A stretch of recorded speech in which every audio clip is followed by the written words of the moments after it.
Après, nous allons finir dans le livre de l'Apocalypse, chapitre 2. Hébreux, prenez 7. 7 jusqu'à 10.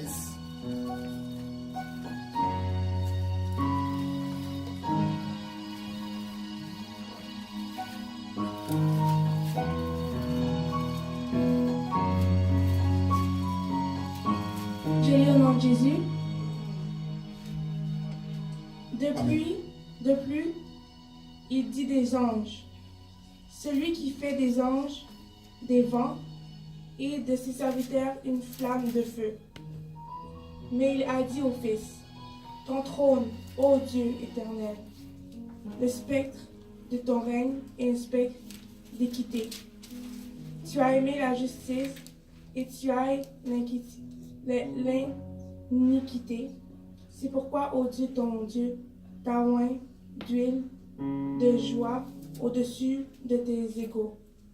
Et encore, toi, Seigneur, tu as au commencement fondé la terre et les cieux sont l'ouvrage de tes mains. Amen. Amen. Apocalypse chapitre 2, verset 12. Écrit à l'ange de l'église de Pergame. Voici ce qu'il dit. C'est lui qui a l'épée aiguë à deux tranchants. Je sais où tu demeures. Là, c'est le trône de Satan. Tu retiens mon nom et tu n'as pas renié ma foi.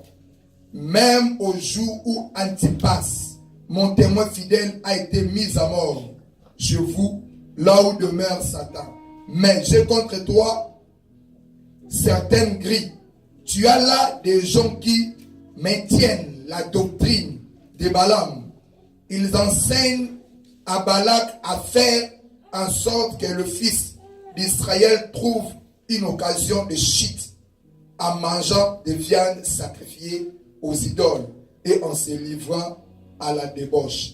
De même, tu as toi aussi des gens qui maintiennent pareillement la doctrine de Nicolas. Répands-toi donc, sinon je viendrai à toi bientôt et je le combattrai avec l'épée de ma bouche. Amen. Amen. Parole du Seigneur. Amen. Prenons place. Merci. Amen. Je vais parler lentement afin que tout le monde ait la compréhension. Alléluia. Le grand thème que le Seigneur m'a permis de parler ce soir, c'est Jésus-Christ. Amen. Je n'ai pas dit le nom de Jésus, mais j'ai dit Jésus-Christ. Alléluia. Jésus-Christ. Pourquoi j'ai dit Jésus-Christ? Qu'est-ce que signifie premièrement Jésus-Christ? Alléluia. Jésus signifie sauveur. Christ signifie oint. Alléluia. Le sauveur, oint.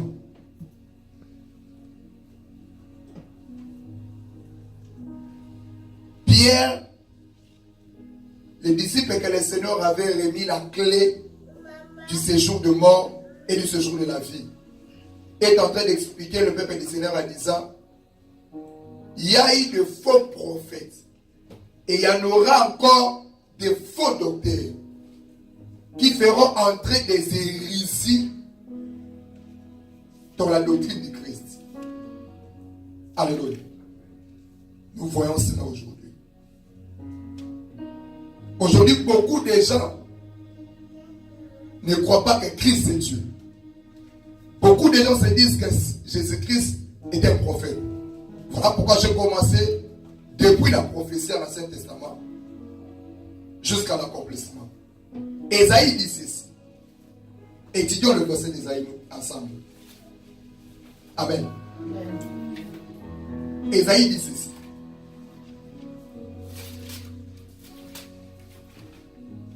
C'est parmi les grands prophètes de la parole du Seigneur. Il dit ceci. Car un enfant nous est né, un fils nous est donné. La souveraineté reposera sur son épaule. On l'appellera admirable, conseiller, Dieu puissant, Père éternel, prince de la paix, renforça la souveraineté et donne une paix sans fin au trône de David. Pour être encore plus clair, je vais dans le livre des Hébreux chapitre 1er. Alléluia. Fais avec moi cette image. Tu dois toujours avoir des arguments pour défendre ta foi. Alléluia. Nous ne défendons pas la parole de Dieu, car la parole de Dieu se défend par elle-même. Amen. Mais nous défendons notre foi. Nous témoignons notre foi en Christ. Alléluia. Hébreux 1, 7, 8, 9, 10, je lis au nom de Jésus-Christ. La Bible dit ceci. Il dit des anges. Il a fait de ses anges des vents et de ses serviteurs une flamme de feu. Mais au Fils, est-ce que vous comprenez? Là-bas, Isaïe dit, un enfant nous est né, mais un fils nous est donné. Ici, Hébreu est en train de dire ceci. Hébreu dit ceci. Il dit aux anges, il fait des anges de vent et des serviteurs une flamme de feu. Mais au Fils, il dit, ton trône, ô Dieu, le Dieu est en majuscule. Les deux n'est pas minuscule. Si vous avez vos Bibles, vous allez remarquer. Il dit au Dieu, au Fils, ô Dieu, je continue. Ô Dieu éternel, le sceptre de ton règne est un sceptre d'équité. Tu as aimé la justice, tu as haï l'iniquité. Alléluia. Il a aimé la justice, il a haï l'iniquité. Je continue. C'est pourquoi, oh Dieu, ton Dieu t'a oint avec une huile dans les graisses, de préférence à tes compagnons. Et encore, ton Seigneur, tu as au commencement fondé la terre, et les cieux sont l'ouvrage de tes mains. Alléluia. Esaïe a commencé à dire, un enfant nous est né. Marie avait donné naissance à un enfant. C'est très bien. Il a donné naissance à un enfant. Mais pour sauver l'humanité, un fils a été donné à l'humanité. Pour la joie de la famille, c'était un enfant qui était né.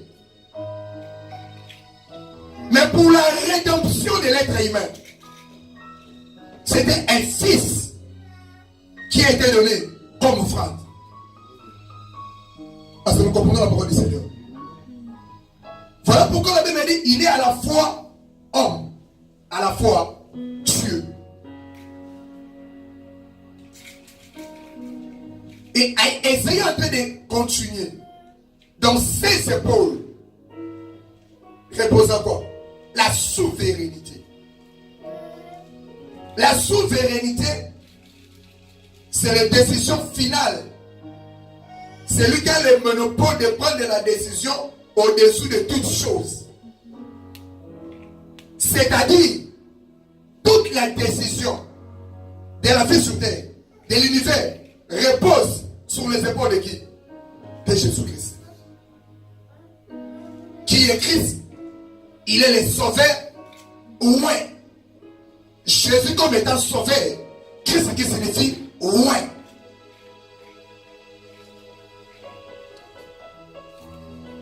Paul le président disait ceci.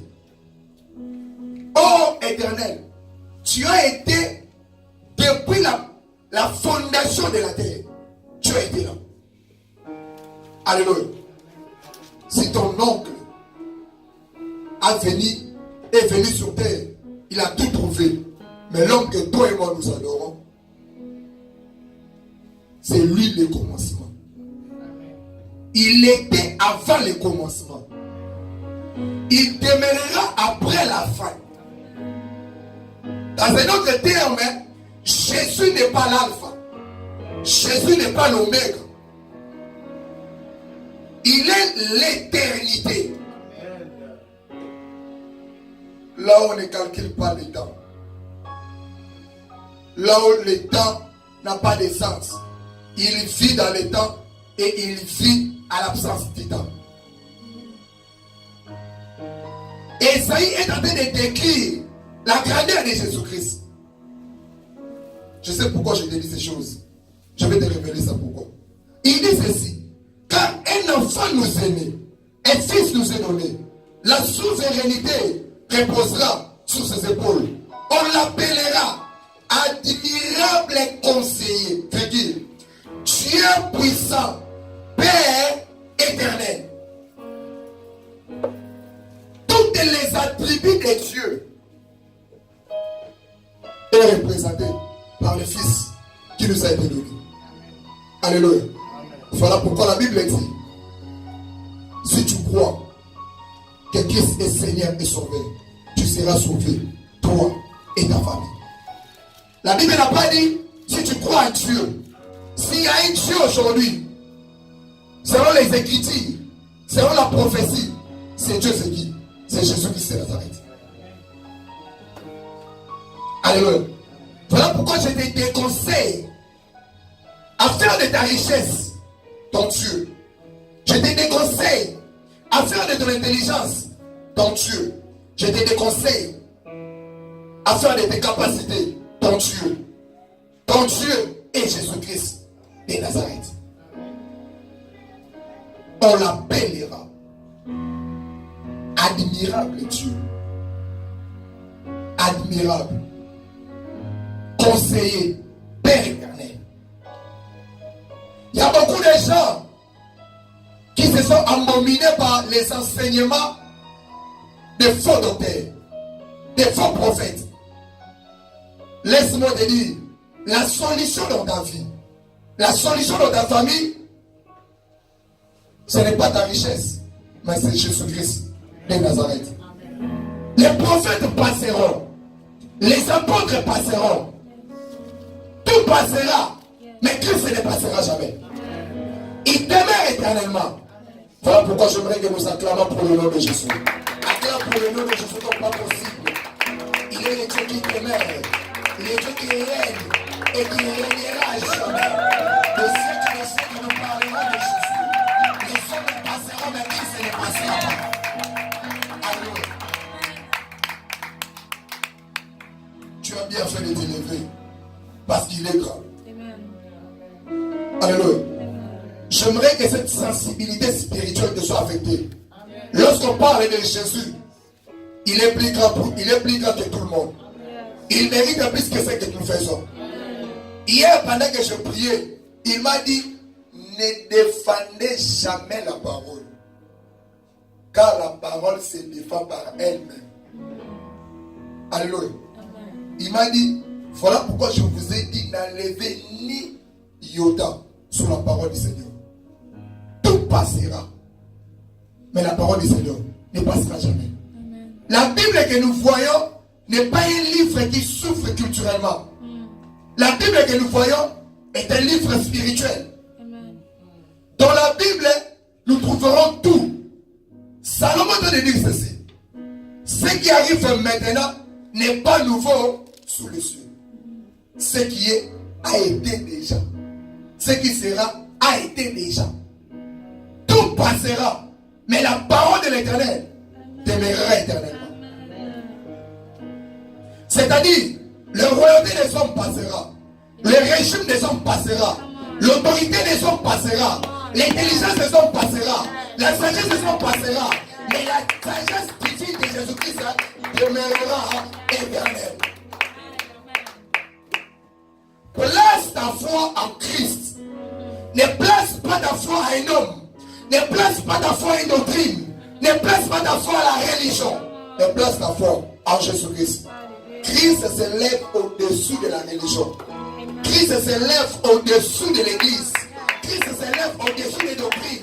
Christ s'élève au-dessus des regroupements familiales. Il s'élève au-dessus des regroupements nationaux. Il est au-dessus de toutes les choses. Jésus-Christ de Nazareth. Voilà pourquoi David dit ceci. Je lève mes yeux, d'où me viendra les secours. Et les secours me viendra de celui qui a créé les cieux et la terre. Qui a créé les cieux et la terre? Jésus-Christ. Nous avons un Dieu. Et ce Dieu a un nom. Ce Dieu ne s'appelle pas éternel. Dans les temps anciens, on l'appelait éternel. Mais il s'est révélé. Son nom est Jésus-Christ. Jésus-Christ. Jésus-Christ. Alléluia. Mais Christ a dit ceci. Qu'est-ce que j'ai contre toi? Écrit à l'ange de Pergame. Là où tu habites. Là où est le trône de Satan. Alléluia. Mais qu'est-ce que Christ a contre toi? Christ a contre toi parce que tu sais qu'il est Dieu. Tu sais qu'il régnera éternellement. Mais tu es incapable d'annoncer au monde que Christ est Dieu. Aujourd'hui, beaucoup de chrétiens, ils sont honte de dire que Christ est Dieu. Je te donne des versets de Bible. Hébreu dit ceci. Oh Dieu. Mais il dit au Fils, ton trône, oh Dieu, viens dire, est éternel. Les dieux, c'est en majuscule. Bien aimé, l'homme que je prêche, je passerai. Nous allons tous passer. Mais les gens qui viendront après nous parleront de Jésus-Christ. Alléluia. Le sacrifice que Christ a fait, Bouddha serait incapable de le faire. Mahomet serait incapable de le faire. Il est mort une fois pour toutes les générations. Alléluia. Au début, c'est le latin qui régnait. Mais aujourd'hui, le latin est une langue morte. Alléluia. C'est que des royaumes aussi peuvent disparaître. Des empires peuvent disparaître. Des régimes peuvent disparaître. Mais Christ ne disparaîtra jamais. Peu importe les siècles à venir, même ça à venir, c'est plus l'informatique qui règne. Christ demeurera Dieu. Il ne perdra jamais sa notoriété. Il demeurera Dieu. Mais qu'est-ce qu'il dit ici dans Apocalypse 2?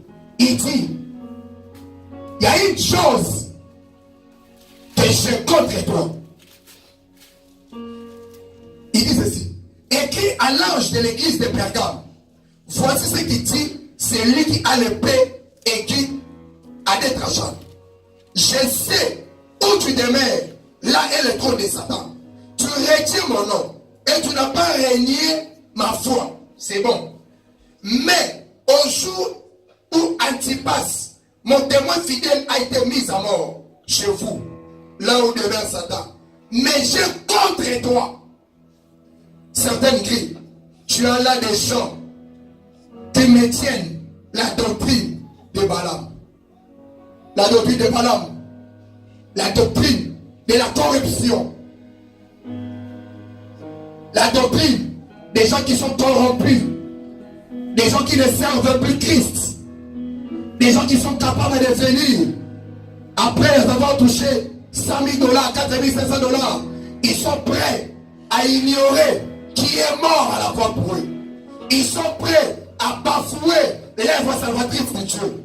Ils sont prêts à oublier la croix qui a fait de nous ce que nous sommes aujourd'hui. Aujourd'hui dans nos églises, il y a des Balaam. Il y a des Balaam. Je vais te dire, Balaam n'était pas un prophète. Balaam était charlatan. Son histoire est dans le livre des Nombres. Balaam n'était pas un prophète. C'était quoi le titre de Balaam? Parfois le Seigneur parle aussi à travers Balaam. Alléluia. Mais Balaam a accepté de l'argent. Il a été corrompu. Il a souillé son moral. Il a souillé son âme. Il a accepté de l'argent pour aller venir dire des mensonges devant le peuple du Seigneur. Pour maudire le peuple de Dieu. En disant ce peuple n'est pas un peuple béni. Aujourd'hui, il y a beaucoup de hommes de Dieu. Parce que la femme n'était pas en accord avec son homme. L'enfant de l'homme est dans la maison. La femme a fait appel à un prophète. Le prophète est venu à la maison. Et il commence à dire, cet enfant est un sorcier. Cet enfant, tel problème s'il arrive à la maison, c'est tel enfant. Pourquoi? L'homme de Dieu est en train de pratiquer la doctrine de Balaam. Il a été corrompu. Voilà pourquoi Salomon dit ceci. Les présents aveuglent les yeux des sages. Donc il aime trop les cadeaux. Les cadeaux, les cadeaux, les cadeaux. La personne qui t'offre des cadeaux, le jour où il commettra une erreur, tu seras incapable de le reprocher. Pourquoi? Les présents aveuglent les yeux des sages. Prenez un point. La corruption. Aujourd'hui, beaucoup de serviteurs sont corrompus. Tu peux pas crier en disant, je sers le Seigneur, mais tu connais la vérité. Tu retiens la vérité du Seigneur. Parce que tu as des gens autour de toi qui ont de l'argent, mais tu es incapable de leur dire, tu te comportes pas comme la parole du Seigneur le veut. Parce qu'il est impudicible, mais parce que c'est ton premier partenaire, serviteur de Dieu. Tu es incapable de le dire, d'arrêter l'impudicité. Tu es corrompu. Alléluia. Des pères en disant, les brebis quitteront l'église. L'église va être divisée. L'église n'est pas gérée par un homme. L'église n'est pas gérée par un groupe de gens. L'église n'est pas une mutualité, n'est pas un regroupement. Mais l'église, c'est le corps de Christ. Si Christ est la tête, c'est Christ qui dirige l'église. Même ici au trône de Jésus-Christ. Ce n'est pas le prophète qui dirige l'église, mais c'est Christ qui dirige l'église. C'est-à-dire, je peux tomber malade, je peux mourir, mais l'église continuera l'œuvre de Christ. Voilà pourquoi la Bible dit, nous ne faisons pas l'œuvre de l'homme, mais nous faisons l'œuvre de Christ. C'est que l'homme peut mourir, mais l'œuvre de Christ demeurera éternelle. La corruption. Mais j'ai contre toi. Tu as là des gens qui maintiennent la doctrine de Balaam. Père en train de dire à l'église, parmi vous, il y a des faux docteurs, il y a des faux qui ont fait entrer les hérésies dans la doctrine. Aujourd'hui, pour que ton église grandisse, tu dois parler des combats spirituels. Moi, je viens te dire, je ne vais pas te pousser au combat spirituel, mais je vais te pousser au combat de la foi. Apôtre Paul dit ceci, combattez les bons combats de la foi. Il ne dit pas combattez les combats spirituels. Le combat spirituel est réel, mais nous combattons le combat de la foi. Dans la spiritualité, l'adversaire du diable n'est pas la spiritualité, c'est la foi. Parce que la Bible dit ceci.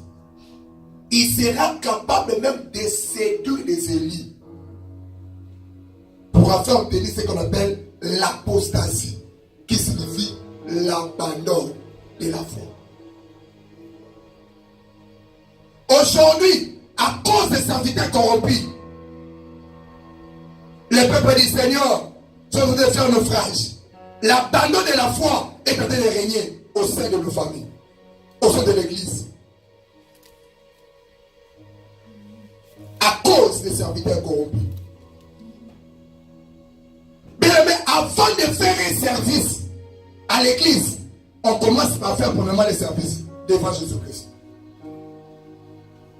Tu veux que tous les services que tu vas commencer à faire dans la vie soient puissants. Commence premièrement à faire le service devant Jésus-Christ. Avant de faire le service devant les hommes. Alléluia. La Bible dit chaque matin, Christ est monté à la montagne. Il partait faire le service devant son trône à lui.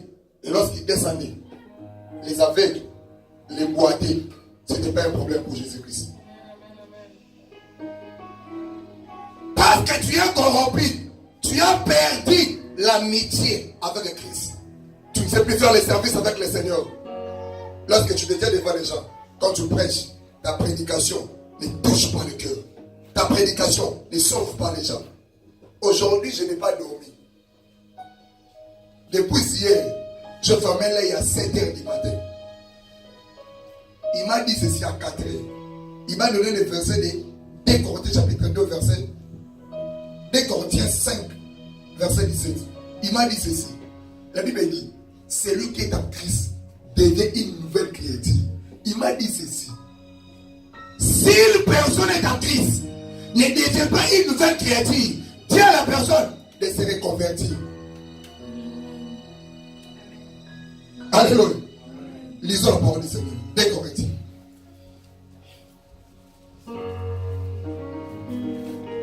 J'ai eu peur du Christ aujourd'hui.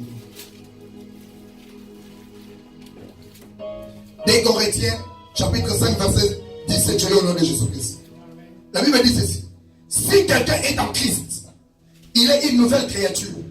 Les choses anciennes sont passées. Voici toutes choses sont devenues nouvelles. Alléluia. Ça fait combien de temps tu es chrétien? Ça fait combien de temps tu frappes ta poitrine en disant je suis un chrétien, je suis en Christ? Est-ce ta vie est devenue tu es devenu une nouvelle créature? Alléluia. Un chantre dit, je n'ai jamais vu un homme passer vers la croix et rester le même.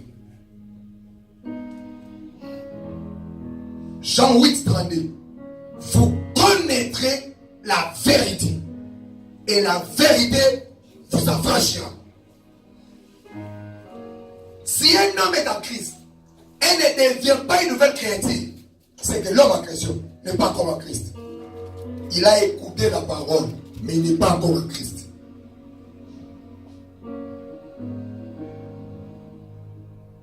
Alléluia. La doctrine corruptive. Aujourd'hui, l'évangile perd sa force. Pourquoi? Parce qu'il y a des gens corrompus qui se tiennent devant l'assemblée pour prêcher la parole du Seigneur. Christ est grâce. Mais la Bible à son entièreté n'est pas seulement la grâce.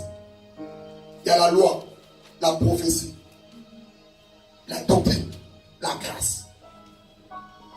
Mais si tu viens dans une église, la prédication est seulement grâce, grâce, grâce, grâce, grâce. Pose-toi la question. Dans cette église, Christ n'est pas Dieu. Il n'y a pas la loi du Seigneur. Dans cette église, il n'y a pas la doctrine, le fondement de la vie chrétienne. Aujourd'hui, il y a beaucoup d'hérésie. La personne reçoit Christ aujourd'hui, mais après 2 jours après, on l'ouvre les yeux. Il a un don. Il commence à prophétiser sans fondement.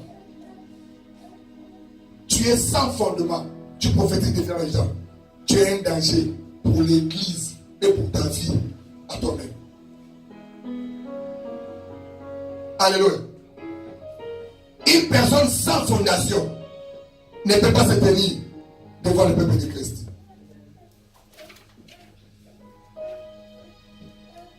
Alléluia.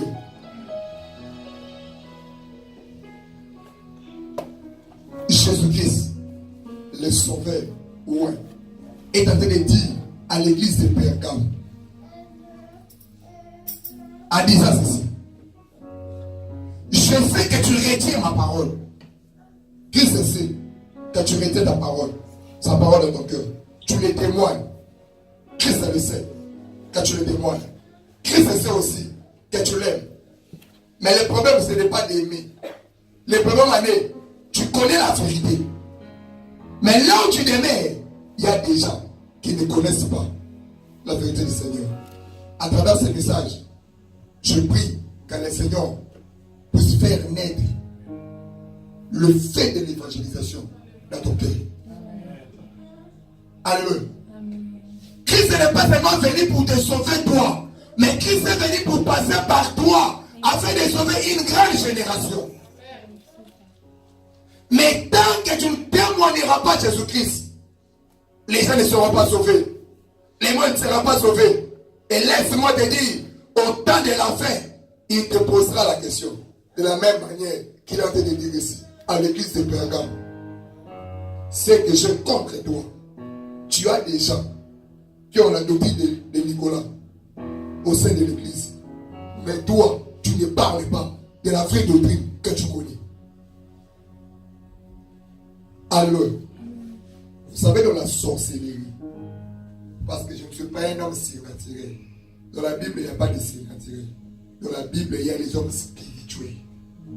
Alors, les hommes spirituels. Il n'y a pas de surnaturel. Ce qui est surnaturel n'est pas naturel. Dieu est naturel. Alors, dans la Bible, il y a des hommes spirituels. Vous savez, dans la sorcellerie, lorsqu'un sorcier devient sorcier aujourd'hui, on la voit ici. La première des choses, les sorciers respectent la parole du Seigneur. La Bible dit, multipliez-vous et soyez féconds. Lorsqu'un sorcier vient ici, pour bien chercher à détruire l'église, il va donner la sorcellerie à 2, 3, 4 personnes. Comme ça, ils seront 4 sorciers. Une à la musique, 2 au protocole, une à la prédication, une à l'église. Lorsque les gens viennent à l'église, ils s'endorment. Vous ne dormez pas ici parce qu'il n'y a pas encore un sorcier. Lorsque il y aura un sorcier, si ta vie de prière n'est pas élevée, tu entres au cul, tu commences à dormir. Tu dors. Tu dis, ah, j'ai quitté la vérité en force. Mais pourquoi je dors ici? C'est parce que les diables ne veulent pas que tu écoutes la parole de Jésus-Christ. Alléluia. Mais un problème avec les chrétiens, ça fait 10 ans que tu es chrétien. Si je te pose la question, combien déjà as-tu déjà gagné l'âme dans la vie chrétienne? Tu peux compter dans tes mains. 2, 3, 4. Mais va poser la question à un sorcier qui a fait 10 ans dans la sorcellerie. Il te dira, ah, j'étais à la maternelle dans la sorcellerie. Maintenant je suis rendu gouverneur. Voilà pourquoi Salomon dit ceci. Je vis des princes marcher pieds nus, mais les fils des ténèbres marchaient sur les chevaux. Ils travaillent selon la parole. Ils excellaient dans la parole. Mais les chrétiens, nous sommes aveugles par les futilités, par les petites choses, par un faux miracle. Tu le publies. Laisse-moi te dire, la personne qui vit avec le Christ, les miracles n'est pas une chose à chercher dans sa vie. Parce que c'est l'intimité avec le Christ qui crée les miracles. La corruption fait partie dans l'église. L'homme de Dieu connaît la vérité. Mais parce qu'il n'utilise plus la doctrine de Christ, il a été de prêcher la doctrine de Balaam. L'église ne peut pas changer. Alors, il continue. Il dit ceci. Toujours à l'Apocalypse. Il dit ceci. Il dit, ils enseignent à Balak à faire en sorte que les fils d'Israël trouvent une occasion de chute en mangeant des viandes sacrifiées aux idoles et en se livrant à la débauche. Bien aimé, aujourd'hui il y a des viandes sacrifiées aux idoles que les chrétiens mangent. Des viandes sacrifiées. Deuxième point, l'aveuglement spirituel. Un chrétien qui est aveugle ne verra pas la gloire du Seigneur. Nombre chapitre 24, verset 3. Nombre 24, verset 3. Je lis au nom de Jésus-Christ.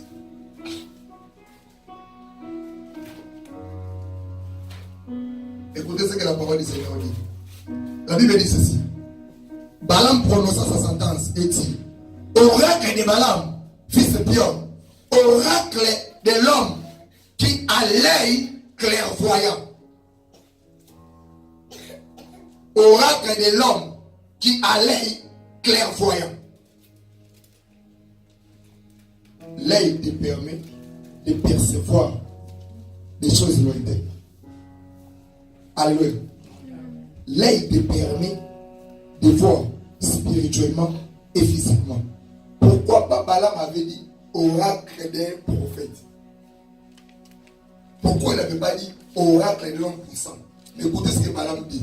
Oracle de l'homme qui a l'œil clairvoyant. Dans votre version, c'est oracle de l'homme qui a l'œil ouvert.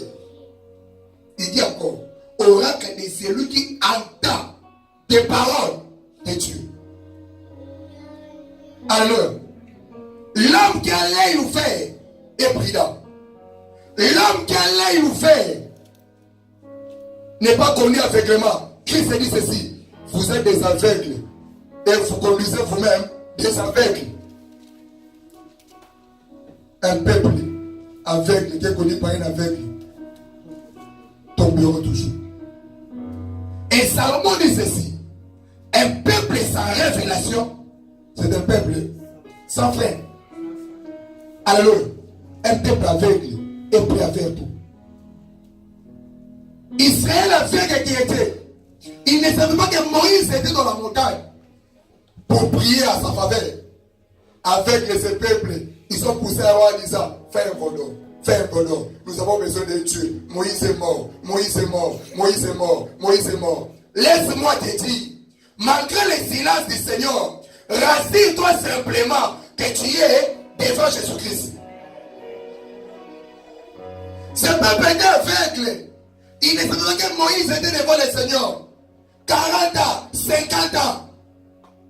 L'homme peut disparaître, mais Dieu reste Dieu. Malgré tes temps difficiles, tu dois te rassurer que Christ est avec toi. Voilà pourquoi David dit ceci: même si je marche dans la vallée de l'ombre de la mort, je ne crains rien. Il ne craint rien. Pourquoi? Il est tellement rassuré que Christ est vivant. L'aveuglement t'a conduit à beaucoup d'erreurs. Tu as été aveugle. Tu étais rendu là où on n'élevait pas Dieu, mais on élevait des hommes. Tu es entré dans une église où on faisait le culte de la personnalité. Notre pasteur avait dit: aujourd'hui, les daddy a dit, a plus de l'importance que la parole de Jésus-Christ. Ton daddy peut dire, mais ça n'est pas poussé par le Saint-Esprit. Mais la parole de Jésus-Christ, que ce soit la Bible en noir et en blanc, la parole des mains, les mains. Jésus-Christ. Alléluia. Un peuple aveugle. Je me suis posé la question: pourquoi Balaam disait écoutez l'oracle de la personne qui a l'œil ouvert? Alléluia. C'est lui qui a Christ dans sa vie. La première des choses, la Bible dit le renouvellement de l'intelligence. Alléluia. Les yeux te permettent de comprendre l'attitude de l'homme. Les yeux te permettent de discerner la personne qui est en face de toi. Les yeux te permettent d'être capable de comprendre les sentiments de la personne qui est en face de toi. À travers les yeux, je peux détecter l'attitude de l'être humain. À travers les yeux, je peux comprendre son attitude. Il est content ou il n'est pas content. À travers les yeux, je peux discerner une chose et comprendre que non, ça ne vient pas du Seigneur. À travers les yeux, je peux comprendre que ça, c'est l'œuvre de Dieu et ça, ce n'est pas l'œuvre du Seigneur. Mais ce n'est que la parole du Seigneur qui va t'ouvrir les yeux. Je le déclare que la doctrine